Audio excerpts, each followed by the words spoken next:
हम लोग आज चैप्टर पढ़ेंगे प्रायिकता यानी कि प्रोबेबिलिटी। मैं कोशिश ये करूँगा कि इसमें हिंदी मीडियम और इंग्लिश मीडियम दोनों को कवर करें। ठीक है। सबसे पहले हम 10वीं क्लास में या 11वीं क्लास में पढ़ चुके हैं प्रोबेबिलिटी का बेसिक्स, सबसे पहले वो देखेंगे। जैसे एक कॉइन को केवल एक बार उछाला जाए तो हमारे पास सैंपल स्पेस क्या बनते हैं, हेड और टेल। हम ऑलरेडी पढ़ चुके हैं। एक कॉइन को 2 बार उछाला जाए तो हमारे पास सैंपल स्पेस क्या बनते हैं, head head, head tail, tail head, tail tail. ये कैसे बनते हैं ये मैं सिखा चुका हूं। ठीक है। तो इसी तरीके से जब हम 3 बार उछालते हैं तो head head head, head head tail, head tail head, head tail tail, और tail head head, tail head tail, tail tail head और टेल टेल टेल। इसी तरीके से बनते हैं। ठीक है। ऐसे ही हम उछालते रहेंगे 2 बार, 3 बार, 4 बार, 5 बार, 6 बार, कितनी बार भी उछाल सकते हैं। इसी तरीके से ये तो हमने कॉइन के लिए पढ़ लिया। फिर हमने इसी तरीके से डाइस के लिए पढ़ा था, यानी कि पासे के लिए। ये किसके लिए हो गया, सिक्के के लिए हो गया। ठीक है। अब डाइस में अगर हम एक बार उछालते हैं तो क्या क्या बनता है, 1 2 3 4 5 एंड 6। ठीक, कुछ इस तरीके से। अब डाइस को अगर हम 2 बार उछालते हैं तो कितने बनते हैं, 36। याद है, 6 to the power 2 यानी कि 36। कैसे कैसे बनते हैं, 1 1 1 2 1 3 1 4 1 5 1 6। ऐसे ही 2 1 2 2 2 3 2 4 2 5 2 6। ऐसे ही हम 3 के लिए भी बना लेते हैं, ऐसे ही हम 4 के लिए भी बना लेते हैं, ऐसे ही हम 5 के लिए भी बना लेते हैं। तो लास्ट क्या बन जाता है, 6 6। ठीक है, सबको ये याद आ गया होगा। ठीक है। तो अब प्रोबेबिलिटी जो 12th क्लास में शुरू होनी है उस पे आते हैं।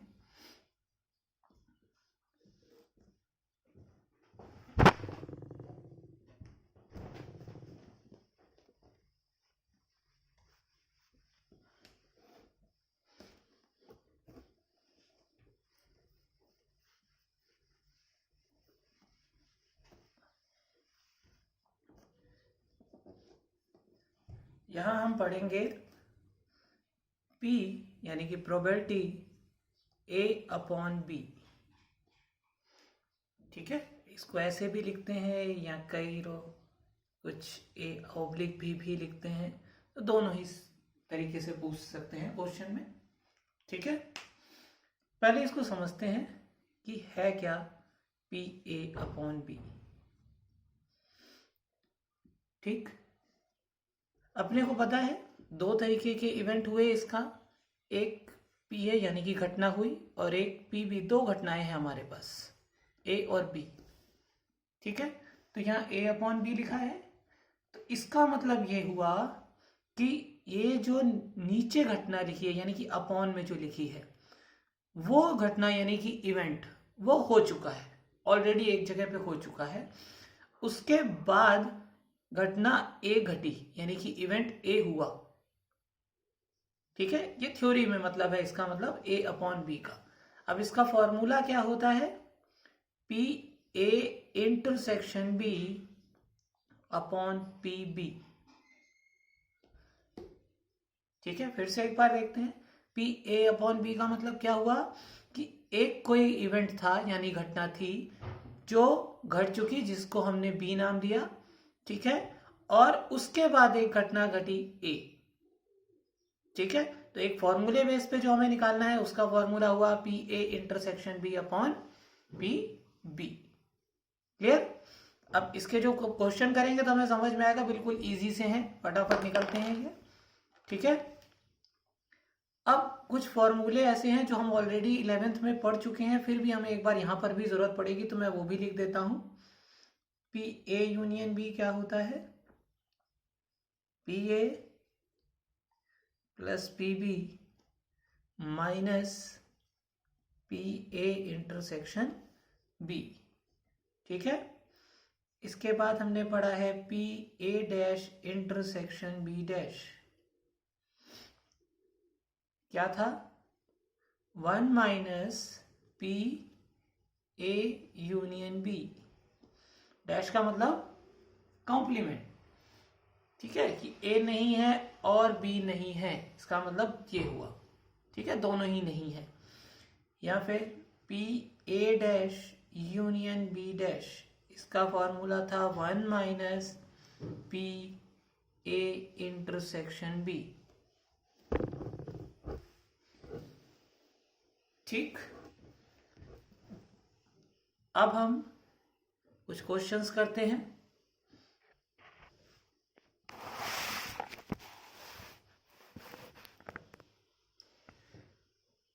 सिक्सटीन पॉइंट वन,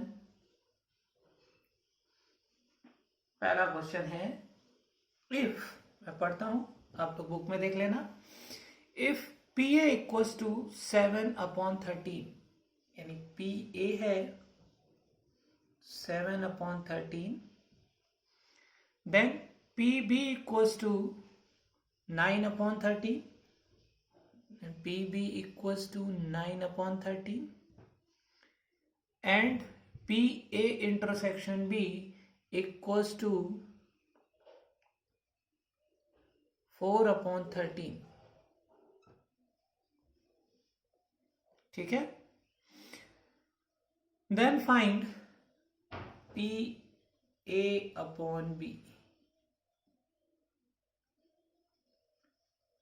ठीक। अब जो कंफ्यूजन अगर थोड़ा सा फॉर्मूले में था भी, वो अब नहीं होगा। देखो, ए अपॉन बी, ए ऊपर है बी नीचे है, तो इसका फॉर्मूला क्या बनना चाहिए? पी ए इंटरसेक्शन बी, यानी कि इन दोनों में कॉमन और उसकी प्रोबेबिलिटी, अपॉन पी जो इवेंट ऑलरेडी हो चुका है, यानी कि जो नीचे लिखा है पी बी, ठीक है। क्या अपने को क्वेश्चन में ये दोनों चीजें पता है? पता है तो लिख देते हैं। कितनी है A intersection B? 4 upon 13 upon P B, यानी कि 9 अपॉन 13, 13 से 13 कैंसिल, हमारी प्रोबेबिलिटी क्या आ गई? 4 अपॉन 9। सिंपल सा क्वेश्चन था, ए अपॉन बी अपने को फाइंड करना था, और लगभग जो चीजें हमें चाहिए थी वो तो गिवन है, ठीक। इसमें हमें इसकी कोई ज़रूरत नहीं थी, उन्होंने बस हमें कंफ्यूज करने के लिए ये चीज़ दे दी। तो हमें कंफ्यूज भी नहीं होना है कि कोई चीज़ एक्स्ट्रा गिवन है तो होगी, हमें जिसकी ज़रूरत है हमें उससे काम हो जाएगा। क्लियर? नेक्स्ट क्वेश्चन करते हैं।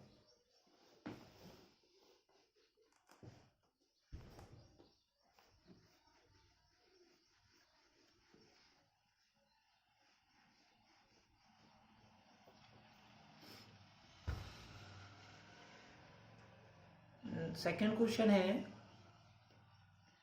If P B equals to 0.5, लिखते चलते हैं, and P A intersection B equals to 0.32, then find P A upon B, ठीक है। अब आपको पता है a अपॉन बी का फॉर्मूला क्या था, बनाते हैं। ये ऊपर वाली चीज, अब a अपॉन बी की जगह कुछ भी हो सकता है, ई एफ सी डी जो चाहे वो दे दे। हम फॉर्मूला क्या बनाएंगे, ऊपर और नीचे वाले को हमने किया इंटरसेक्शन के साथ, और जो नीचे था हमने उसका फॉर्मूला। तो याद नहीं करना है a अपॉन बी, अपने को a अपॉन बी की जगह कुछ भी आ सकता है। तो उसको कैसे लिखना है, इन दोनों का इंटरसेक्शन अपॉन जो इवेंट नीचे था, यानी कि डन हो चुका है, उसकी प्रोबेबिलिटी नीचे आनी है। ठीक है, अब a इंटरसेक्शन भी अपने को गिवन है 0.32, ये 0.5 हो गया। ठीक है, कैंसिल कर लिया, कितने से कटा, 16/25, 2 से काट दिया, ये हमारा आंसर हो गया। ठीक, थर्ड क्वेश्चन पढ़ते हैं। थर्ड है, if 2PA equals to PB equals to 5/13, ये गिवन है अपने को, दिया हुआ है क्वेश्चन में। And PA upon B equals to 2/5, then find, यानी कि तब A यूनियन B ज्ञात करना है। ठीक है, अच्छा, कुछ लोग को दिक्कत हो रही होगी कि मैं इंग्लिश में क्वेश्चन पढ़ रहा हूँ, क्योंकि मेरे पास क्वेश्चन ही इंग्लिश में है। तो अगर हिंदी में कन्वर्ट करना हो तो आप हिंदी मीडियम की बुक में अपना पढ़ते रहोगे, तो यही चीजें दी होंगी, तो उसको ध्यान से पढ़ लेना, कोई दिक्कत नहीं आएगी। अब A यूनियन B, अभी एक बात सोचते हैं कि हमारे पास अभी तक हमने जो इसका फॉर्मूला पढ़ा था उसमें या तो इंटरसेक्शन था, यूनियन तो कहीं था ही नहीं। तो अगर यूनियन नहीं था तो हमें क्या करना है, अब अगर कोई भी ऐसी चीज गिवन हो जिसका हमें फॉर्मूला आता है, हमेशा सबसे पहले उसको यूज करो। जब उसको यूज करोगे तो कोई एक ऐसी चीज हमें मिल जाएगी जिसका हमें कहीं ना कहीं फायदा मिलेगा। क्लियर, तो हमें यहां इसका फॉर्मूला आता है, अगर देखो तो हम इसका फॉर्मूला लगाते हैं, PA upon B equals to PA intersection B upon PB है। ठीक है, ये फॉर्मूला हमारे काम आएगा। अगर ध्यान से देखें तो इसमें हमें ये वाली वैल्यू पता है, ये हम यहां से उठा के रख देंगे, ये वाली वैल्यू हम यहां रख देंगे। ये हमें फाइंड नहीं है, लेकिन हमें ये फाइंड है, यहां देखो, है ना। तो जरा हम इनमें से पहले अलग अलग कर लेते हैं। तो हमने क्या अलग किया, देखो हमने अलग किया, हमने लिखा 2PA इक्वल्स टू 5/13, क्योंकि ये चीज इसके भी इक्वल है, ये चीज इसके भी इक्वल है। एंड हमने लिखा PB इक्वल्स टू 5/13। क्लियर, अब PA कितना आ गया, PA आ गया 5/26, ये 2 नीचे आ गया। ठीक है, PB अपने को पता ही है। तो ये दो चीजें हमारे पास क्वेश्चन में ही गिवन थी, हमने निकली। अब हमने लगाया था ये वाला फॉर्मूला, तो जरा इनमें हम फॉर्मूले में पुट करते हैं, यानी कि A अपॉन B अपने को गिवन है क्वेश्चन में 2/5, PA इंटरसेक्शन B अपने को पता नहीं है, और PB हमें पता है 5/13। तो ये कैंसिल हो गया, 13 ऊपर जाएगा और फिर इस तरफ आ जाएगा, यानी कि PA इंटरसेक्शन B कितना आ गया, 2/13। ठीक है, तो अब A इंटरसेक्शन B आया हमसे, लेकिन पूछ तो ये रहा ही नहीं है, पूछ रहा है नहीं। तो अब हमारे पास, अभी हमने थोड़ी देर पहले फॉर्मूला लिखा था जहां मैंने कहा था कि यूज होंगे, तो मैं उस फॉर्मूले को लिखता हूं। ठीक,